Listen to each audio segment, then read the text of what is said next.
मुझे आज भी याद है कि 2004 में जब मैं परमेश्वर में आया तो जिस ग्रुप में मैं संगति करता था वो हर हफ्ते 3 दिन रात के रोजे रखते थे। एक हफ्ते में, हर एक हफ्ते में, सोमवार से लेके संडे से लेके सैटरडे तक, सोम से संडे तक 7 दिन में 3 रोजे दिन रात के। डे के तो होते ही थे ना, वो तो मिस ही नहीं होते थे, लेकिन दिन रात के भी होते थे। हर हफ्ते की मैं बात कर रहा हूं। मेरी लाइफ के जो पहला साल, दूसरा साल टोटल रोजों में निकला है, सिर्फ रोजों में निकला है। मैंने कम खाया होगा, रोजे ज्यादा रखे होंगे। मुझे ओवर रोजे रखने के कारण मेरे पेट में भी बहुत सारी प्रॉब्लम्स पैदा हो गई थी, लेकिन यीशु मसीह में की गई मेहनत कभी व्यर्थ नहीं जाती। तो परमेश्वर ने वो सारा कुछ कवर भी कर दिया, लेकिन जो सामर्थ का नींव, जो फाउंडेशन 2004 और 5 में पड़ी थी, उसका असर आज दुनिया देख रही।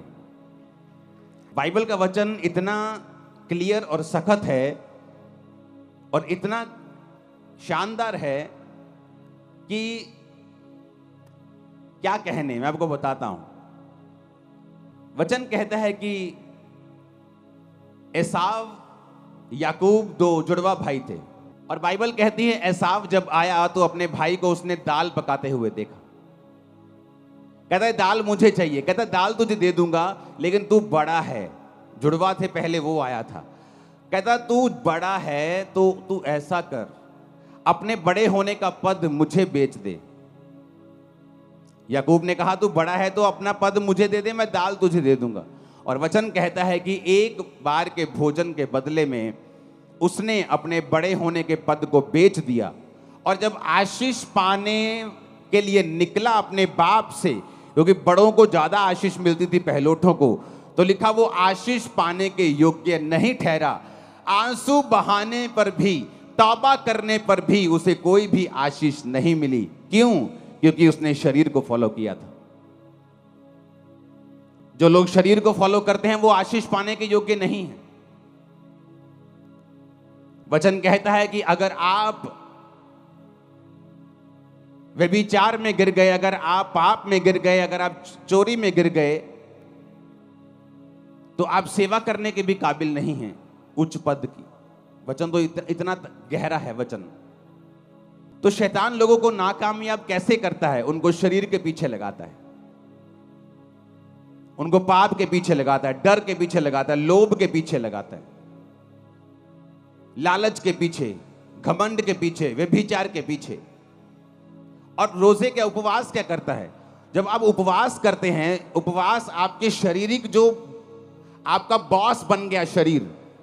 अगर शरीर ने कह दिया कि रात को आपको मोबाइल देखना ही देखना है, गंदी फिल्म देखनी ही देखनी है, तो आप उसको करते हैं, क्योंकि आपका शरीर भारा है, आपकी स्पिरिट हल्की है। आपका बॉस आपका शरीर है। और इसीलिए जब आत्मिक कामों में आप जाते हैं, जब आपको एक ब्रेक थ्रू की जरूरत होती है, जब आपको एक हीलिंग की जरूरत होती है, जब आपको परमेश्वर का हाथ चाहिए होता है, तब क्या होता है? तब आप चाहते हुए भी कुछ नहीं कर सकते, क्योंकि आपकी आत्मिक जो जिंदगी है वो कमजोर है। और जब आपको जरूरत होती है आप कुछ कर नहीं पाते हैं। अपने हाथों को उठाओ, प्रभु से कहो, खुदावन मैं अपने शरीर के अनुसार नहीं,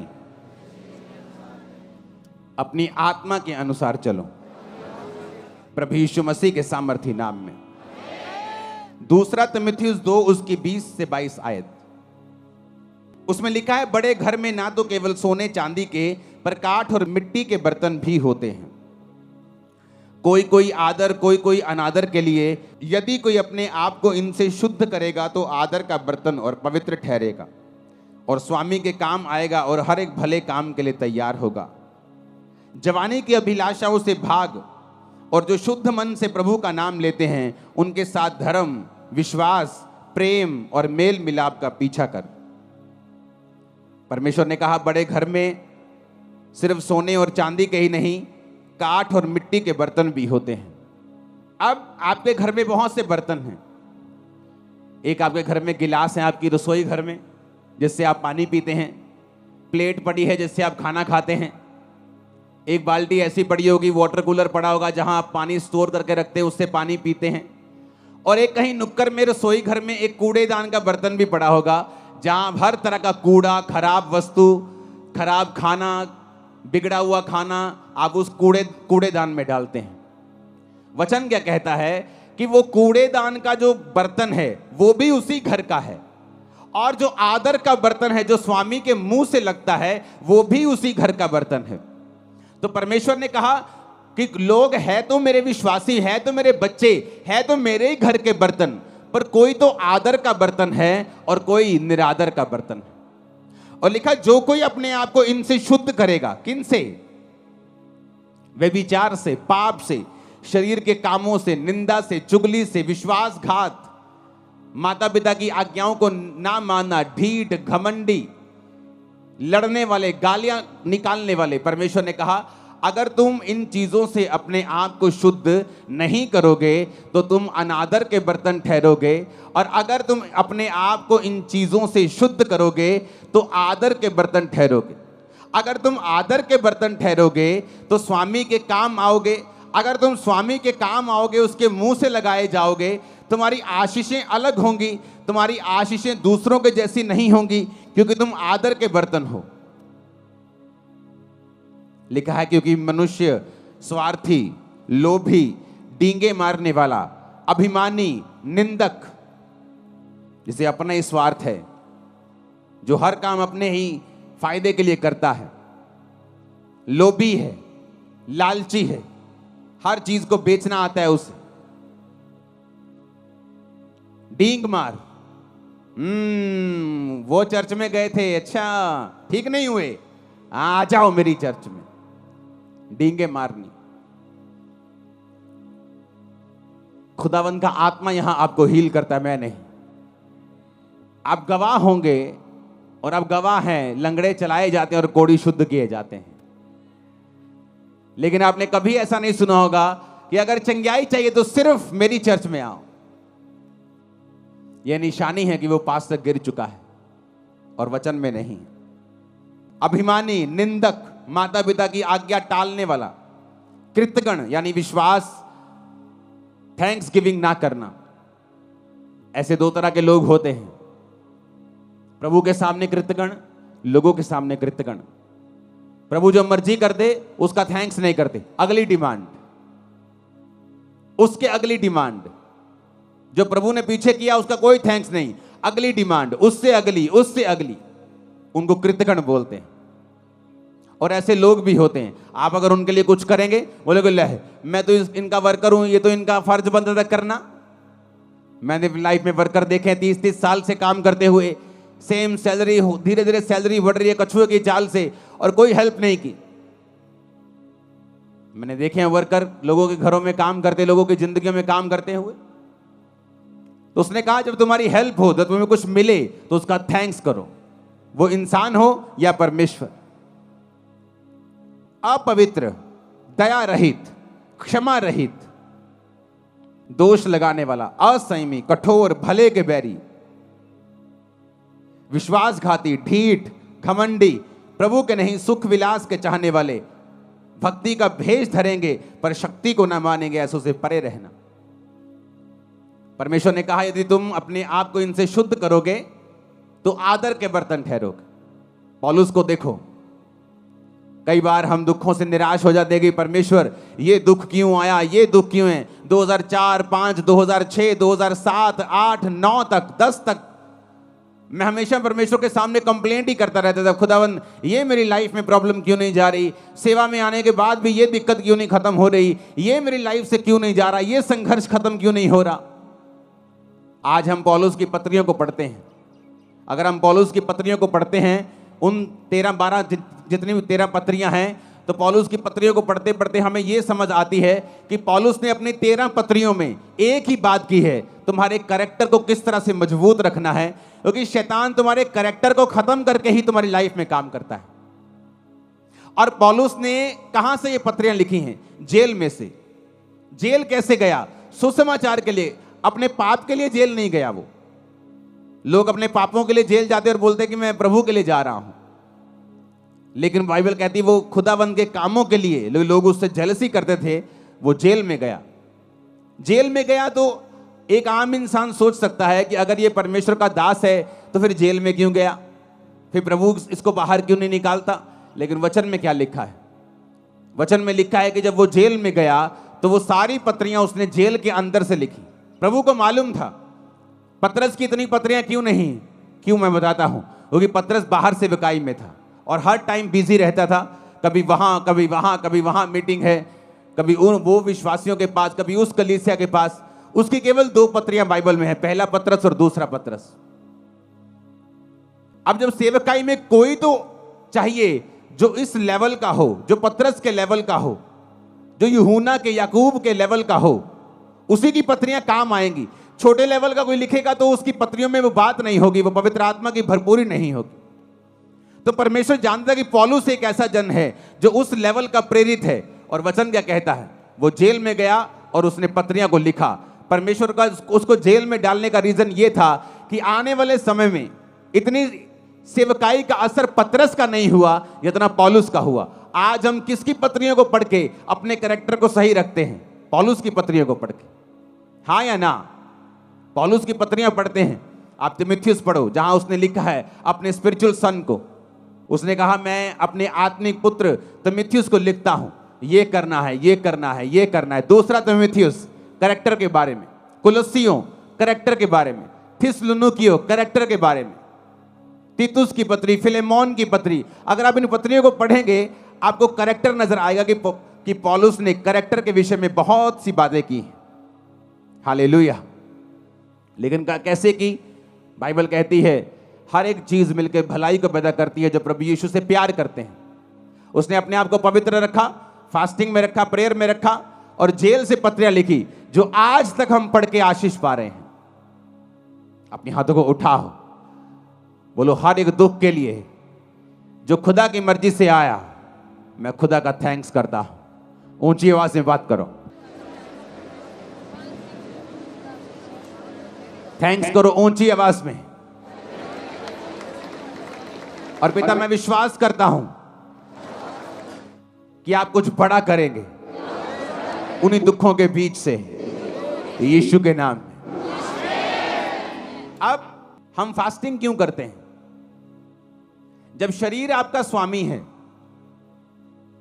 आज आपको रोजा रखना है 5 बजे तक, लेकिन सुबह आपको इतनी भूख लगी छोले भटूरे देख के कि आपने अपना रोजा खोल लिया, क्योंकि आपका शरीर आपका स्वामी है।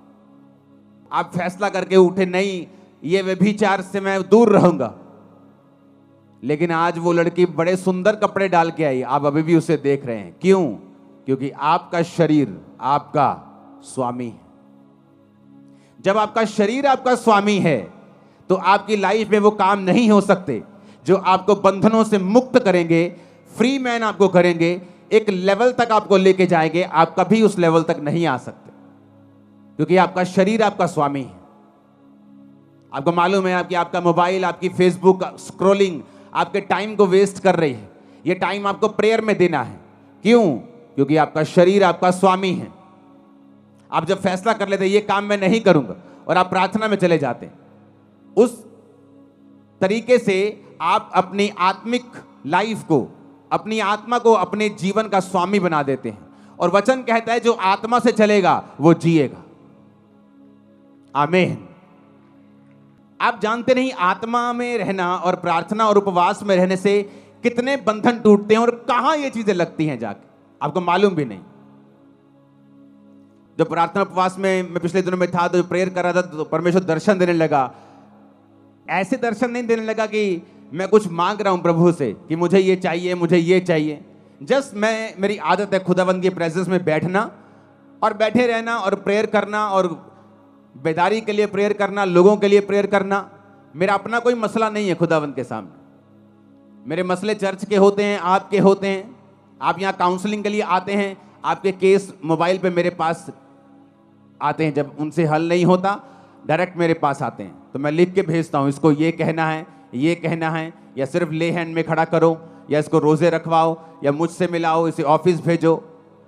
तो मेरा मसला सिर्फ आपके साथ होता है। आप प्रभु के प्रेजेंस में होते हैं, परमेश्वर आपकी लाइफ को फ्रूटफुल बनाता है, इफेक्टिव बनाता है। वो आपके बिजनेस के बारे में आपको दर्शन दे सकता है। आपका बेटा जो बचा नहीं है, नशे करता है, उसके बारे में आपसे बात कर सकता है। आपकी वाइफ के बारे में, आपके हस्बैंड के बारे में, आपके बच्चों के बारे में, आपकी सेहत के बारे में, किसी भी बारे में वो आपसे बात कर सकता है। जो चीज कमजोर है, शैतान के हाथ में है, बंधन के नीचे है, उसके बारे में प्रभु आपसे बात करता है। इसलिए तो वचन में लिखा है कि मैं अपने वचन को भेज के अपने लोगों को चंगा करूंगा। जैसे आप बिजली का बिल भरने, पुराने टाइम में लोग लाइन में लगते थे, पता नहीं आज लगते हैं कि नहीं लगते, ऑनलाइन हो जाता सब कुछ, लेकिन लाइन में लगते। तो आप लाइन में तो लगे हुए हो, छुटकारे की लाइन में, हीलिंग की लाइन में, लेकिन जब तक आप फास्टिंग, उपवास, प्रार्थना, तौबा, शरीर के कामों से मुक्त होकर प्रभु के सामने समर्पित आप नहीं होंगे, तब तक आप लाइन में तो हो पर आपका नंबर नहीं आएगा। लाइन में तो लगे हुए हो, चर्च तो जा रहे हो, पता सब कुछ है, प्रभु की दया भी है, लाइन में लगे ये भी एक फजल है, प्रभु को जानते हो ये भी एक अनुग्रह है, लेकिन रियल छुटकारा, नंबर कब आएगा? जब तुम इन बातों को फॉलो करोगे। ऊंची आवाज में हालेलुया बोलो। और जब हम उपवास करते हैं क्या होता है? उपवास हमारे शरीर के जो बॉसपन है, उसका जो बॉसी शरीर है, जो मालिक बनता है, वो उसके मालिकियत को खत्म कर देता है। जो शरीर का प्रभाव है, पाप का प्रभाव है, गंदगी का प्रभाव है, नेगेटिविटी का प्रभाव है। मुझे आज भी याद है 2004 में जब मैं परमेश्वर में आया था, तो शैतान मेरे पे अटैक करता था बहुत। वचन जानने के बाद भी, प्रार्थना करने के बाद भी, सिर्फ 1 2 3 4 महीने ऐसा हुआ मेरे साथ। तो जब वो अटैक करता था मेरे पे कभी कभी, तो पवित्र आत्मा मुझे पता क्या बोलता था? मुंह से बोल। मैंने फास्टिंग स्टार्ट कर दी। खाना 6 बजे खाया है, शाम को 7 बजे, 10 बजे है रात के अभी, लेकिन मेरे मुंह से निकलता, मैंने मेरी अभी से फास्टिंग स्टार्ट। जब मैं मुंह से निकालता था, प्रार्थना में बैठता था, शैतान के अटैक कम होने लगते थे। सिर्फ मुंह से निकाला, फास्टिंग स्टार्ट है। मैं फास्टिंग से, प्रेयर से, उपवास से शैतान के ऊपर मैंने फतह पाई। जब आप फास्टिंग करते हैं, आपका जो शरीर बॉस है, उसकी जो मालिकियत है, बॉसीपन है, वो खत्म होता है। वो कम शरीर जो है, उसकी जो इच्छाएं हैं, वो आप देखना फास्ट रख के, खासकर जो लोग दिन रात के फास्ट में, दिन के फास्ट में ये इतना प्रभावित नहीं होता। मैं आपको बता रहा हूं, फायदा होगा, उसका फायदा होगा। प्रभु आपकी प्रेयर को सुनेगा, फास्टिंग कबूल होगी, लेकिन दिन रात के जो फास्ट हैं, ये एक अलग लेवल के फास्ट है। तो जब दिन रात के फास्ट हम रखते हैं, तो आपके शरीर के अंदर से जो कब्जा किया हुआ है शैतान ने, जो बंधन है, जो बॉन्डेजेस हैं, पाप के प्रति आपका खिंचाव है, प्रभावित है आप उससे, आप कंट्रोल नहीं कर पा रहे हैं, आप दिन रात के फास्टिंग में चले जाएं। आप देखें आपकी आत्मा कैसे आपका बॉस बनती है। इसलिए वचन में क्या लिखा है? जब तुम शरीर के अनुसार चलोगे तो मरोगे। कौन सी मौत के बारे में बात कर रहा है? वो शारीरिक मौत की बात नहीं कर रहा है इसमें। वो एक ऐसी मौत की बात कर रहा है जो आज सब घरानों में काम करती है। हस्बैंड वाइफ तो हैं, लेकिन मैरिड लाइफ मरी हुई है। नाम से तो ठेकेदार है, पर बिजनेस मरा हुआ है। क्योंकि वचन कहता है जब तुम शरीर के अनुसार चलोगे तो मरोगे, पर अगर कहता आत्मा के अनुसार चलोगे तो जियोगे। हालेलुया। कि नाम से तो पास्टर हैं, पर सेवकाई मरी हुई है। कोई रिजल्ट नहीं, कोई उत्साह नहीं लोगों में, कोई अधीनगी नहीं, कोई लाइफ नहीं, कोई बोना नहीं, कोई प्रेयर नहीं। क्यों? आपको शरीर के ऊपर पास्टर को फतह पानी पड़ेगी, उसको पाप के ऊपर फतह पानी पड़ेगी, फिर वो लोगों को लीड कर सकता है। आप जब फास्टिंग करेंगे, आपके शरीर के अंदर से वो जो पाप का प्रभाव है, जो हैवीपन है, जो अट्रैक्शन है, जो लालसा है, जो तलब है, वो खत्म होती है। आपकी आत्मा आपका बॉस बनती जाती है। और एक दिन में नहीं, या एक साल में, 6 महीने में नहीं होता। ये कॉन्टिन्यू एक प्रोसेस है। जिस तरह मौसम बदलते हैं, गर्मी आती है, सर्दी आती है, बारिश आती है, आपकी आत्मा के जीवन में भी कई बार विश्वास में आप टॉप पे होते हैं, कई बार शैतान आपके विश्वास को हिला रहा होता है। मौसम आते हैं, पर जब आप कंटिन्यू फास्टिंग में और प्रेयर में रहते हैं, आप हर मौसम से निकल जाते हैं और आगे बढ़ते हैं। फिर समय आता है जो वचन में लिखा है कि फिर समय आने पर मैं तुझे फल दूंगा। समय आने पर तू फल लेके आएगा, जिस तरह वचन में लिखा है भजन संहिता 1 में कि समय आने के ऊपर तेरे पत्ते तो हरे रहेंगे क्योंकि तू नदियों के किनारे लगा हुआ है, लेकिन समय आने पर फिर फल भी आएगा, गवाहियां भी आएंगी। आमीन। ऊंचे वाला चाहिए चर्च। अपने पड़ोसी को बोलो, जो कोई अपने आप को इनसे शुद्ध करेगा वो आदर का बर्तन ठहरेगा और स्वामी के काम आएगा और हर एक भले काम के लिए तैयार होगा। आमीन। ऊंची आवाज में आमीन बोलो। Hallelujah, hallelujah. तो फास्टिंग, उपवास, मसीही जिंदगी एक डिसिप्लिन वाली जिंदगी है। अगर आप मसीही हैं और आपकी लाइफ में डिसिप्लिन नहीं है तो एक्चुअल में आप डिसाइपल नहीं, आप चेले नहीं। ये कहीं और होता होगा कि आप जाएं, जो मर्जी करें, जो मर्जी खाएं, जो मर्जी पिएं, लेकिन मसीह में ऐसा नहीं होता। यीशु मसीह ने कहा अगर तू इनसे अपने आप को शुद्ध करेगा तो स्वामी के काम आएगा, आदर का बर्तन ठहरेगा। क्योंकि बड़े घर में आदर के बर्तन भी होते हैं और निरादर के बर्तन भी होते हैं।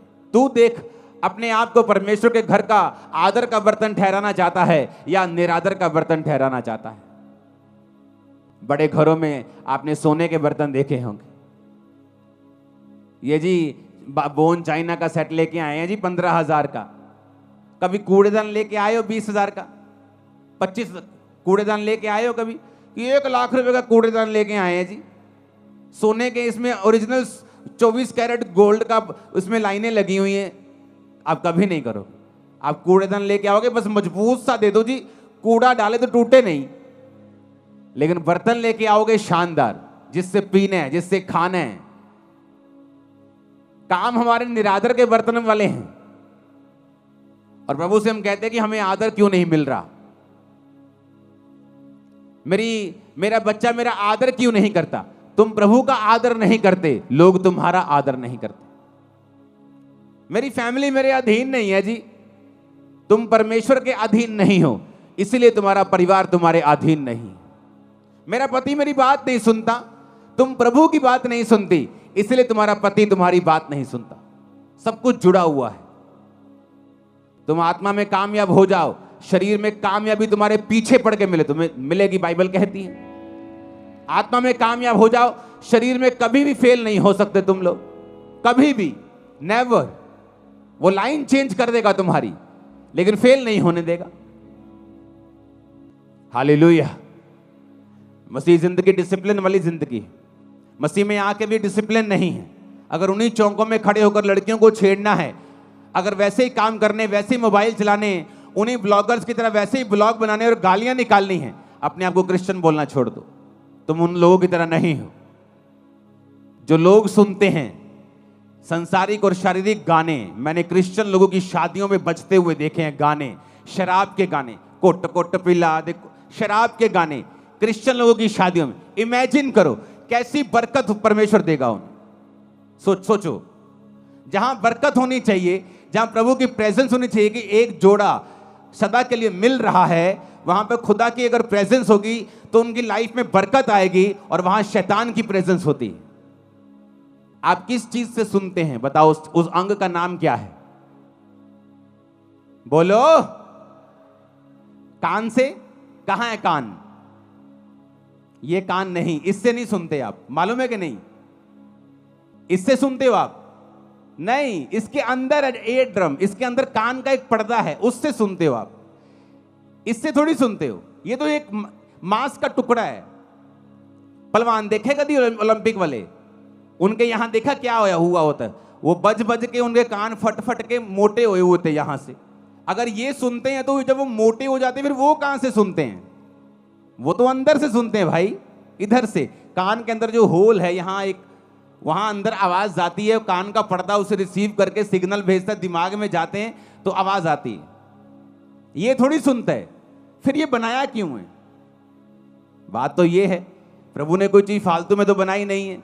अगर मैं इसे हटा दूं, आप कई लोगों का देखोगे एक्सीडेंट में कान उखड़ जाता है, उनके कान होता ही नहीं है, फिर भी वो सुनते हैं। लेकिन परमेश्वर ने बनाया क्यों है फिर ये कान? अगर आप ध्यान से देखें एक पिक्चर में, कान और स्त्री का गर्भ दोनों सेम शेप के होते हैं। इधर लेफ्ट साइड पे स्त्री का गर्भ है, यूट्रस है, जहां बच्चा होता है। बच्चा और कान दोनों सेम शेप के होते हैं। दूसरी फोटो भी है आपके पास, कान और बच्चा और स्त्री का गर्भ, पिछली फोटो दिखाओ, दोनों सेम शेप के होते हैं। परमेश्वर ने जब कान अंदर बनाया तो परमेश्वर चाहता था कि इंसान जो है इस बात को समझे कि मैंने कान का बाहरी हिस्सा वो ऐसे भी छोड़ सकता था, यहां फ्लावर बना सकता था ऐसे सुंदर करने के लिए, लेकिन उसने गर्भ की शेप को लिया और तुम्हारे कान पे चिपका दिया। क्यों? क्योंकि परमेश्वर ने तुम्हें बहुत केयरफुली डिसाइड करने के लिए बोला है कि तुम अपनी लाइफ में क्या सुनोगे और क्या नहीं सुनोगे। क्यों? जब औरत के गर्भ में बीज जाता है तो वो बच्चा पैदा करता है, और जब परमेश्वर ने कहा तुम्हारा कान जो गर्भ की शेप का है, जब इसके अंदर बीज जाएगा, वो चाहे अच्छा बीज हो चाहे बुरा बीज हो। एक चोर का जब शादी होता है तो उसके भी बच्चा होता है। एक जादू टोना तांत्रिक, एक बंदों को मारने वाला एक कातल, जब वो भी शादी करता है तो बच्चा पैदा होता है। एक धर्मी जब शादी करता है तो भी बच्चा पैदा होता है। तो बच्चा अच्छा है या बुरा है, ये निर्भर करता है कि कौन उसे पैदा कर रहा है। परमेश्वर ने तुम्हारे कान को गर्भ के जैसा इसलिए बनाया है कि परमेश्वर कहता है कि कान के अंदर क्या डलेगा, अच्छा या बुरा, ये तुम डिसाइड करोगे। जैसा तुम डालोगे तुम्हारी जिंदगी का फल वैसा ही होगा, अच्छा या बुरा।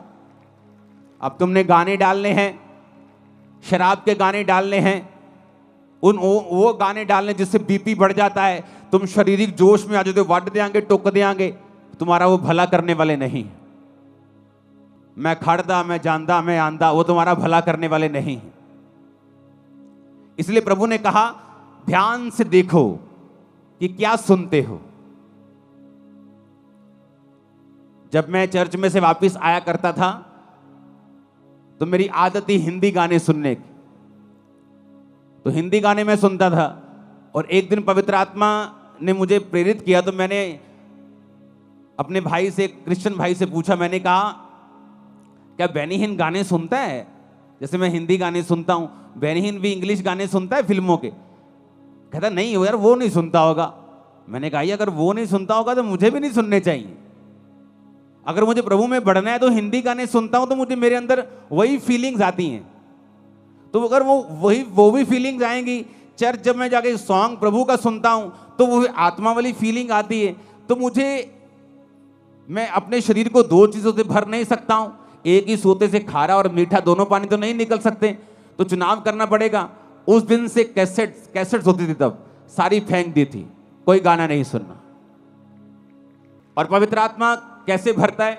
जब मैं सॉन्ग सुनता था, ये सुखविंदर साथ होता था सॉन्ग 2004 से 5 से, जब गीत गाते थे, सॉन्ग सुनते थे, तो वो सॉन्ग सारा हफ्ता दिमाग में बजता था जब तक अगली मीटिंग नहीं आती थी।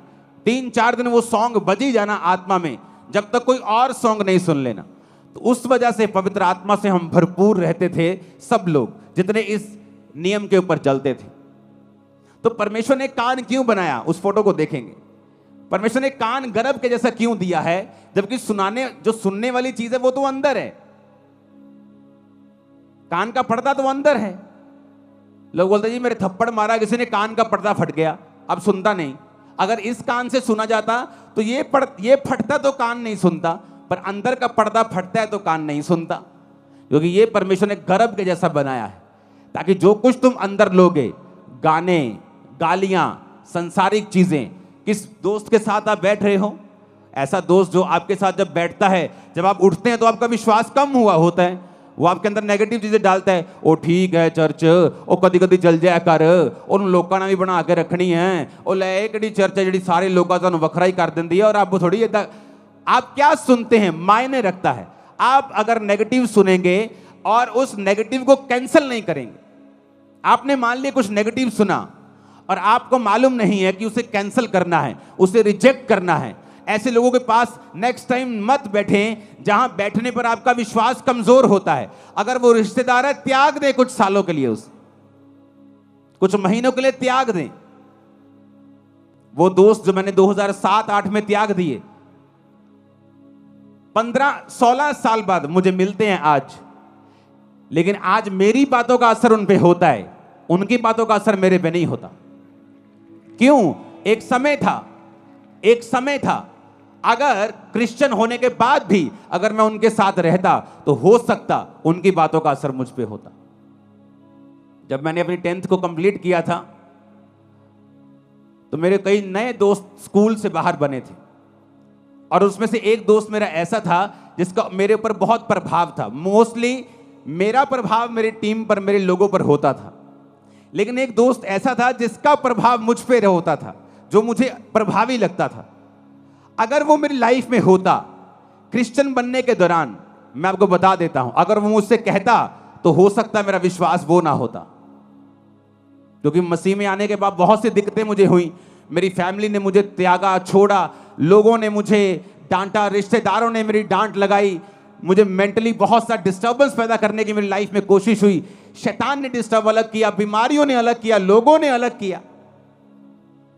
पर मसीह में आने के कुछ महीने पहले ही वो दोस्त को परमेश्वर ने मेरी लाइफ से दूर कर दिया था, और अब तब मुझे मालूम हुआ कि इतनी स्टूपिड सी चीज के ऊपर हम कभी भी अलग नहीं हो सकते थे, लेकिन हम हुए। लेकिन कुछ साल पहले हमारा फिर मेल मिलाप हुआ। आज मेरी बातों का असर उस पर होता है, उसकी एक भी बात का असर मेरे पे नहीं होता। टाइम होता है, एक समय होता है, खुदावंद आपकी बोलता है सहेली छोड़ दे मेरी बेटी, अपने दोस्त को मेरे बेटे छोड़ दे, अपने इस रिश्तेदार को छोड़ दे, कुछ साल के लिए अलग हो जा, अपनी लाइफ बना, अपना कैरियर बना। अरे यूपीएससी एग्जाम में भी, संसारिक सफलता लेने के लिए भी बच्चे जो हैं कुछ देर के लिए अलग हो जाते हैं। माता पिता अपने शहर को छोड़ के बच्चों के साथ दिल्ली चले जाते हैं एग्जाम की तैयारी करने के लिए। एक संसारिक आदमी को मालूम है संसारिक दृष्टि में कामयाब होने के लिए हमें त्याग करना पड़ेगा, और आत्मिक लोग इतने मूर्ख और इतने अंधे और इतने बहरे और गूंगे हैं कि वो त्याग करने के लिए बिल्कुल तैयार नहीं। उन्हें लगता है कोई त्याग करने की जरूरत नहीं, घर में बार बनाओ कोई प्रॉब्लम नहीं, घर में शराब पियो कोई प्रॉब्लम नहीं, कैसी भी संगति करो कोई प्रॉब्लम नहीं, कहीं भी जाओ कोई प्रॉब्लम नहीं, चर्च भी जाओ उधर भी जाओ, जब उनका प्रोग्राम आता है उस धर्म का आता है उधर भी जाओ, सब जगह जाओ।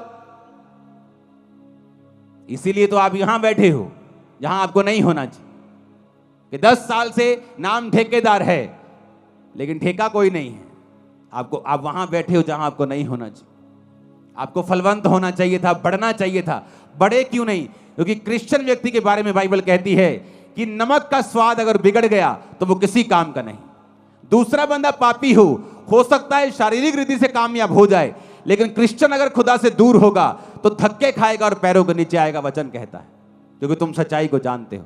तुम्हारा न्याय अलग रीति से होता है। दूसरा गाने सुन के कामयाब हो सकता है, संसारिक दृष्टि से, आत्मिक दृष्टि से वो भी एक नाकामयाब व्यक्ति है, लेकिन तुम शारीरिक और मानसिक और आत्मिक सब दृष्टि में नाकामयाब हो सकते हो, क्योंकि तुम्हारा न्याय अलग रीति से होता है। तुम प्रभु के लोग हो, तुम वचन जानते हो, सच्चाई जानते हो, तुम जानते हो तुम उजाले में हो, तुमने उजाले का स्वाद चखा है, तुम परमेश्वर को जानते हो।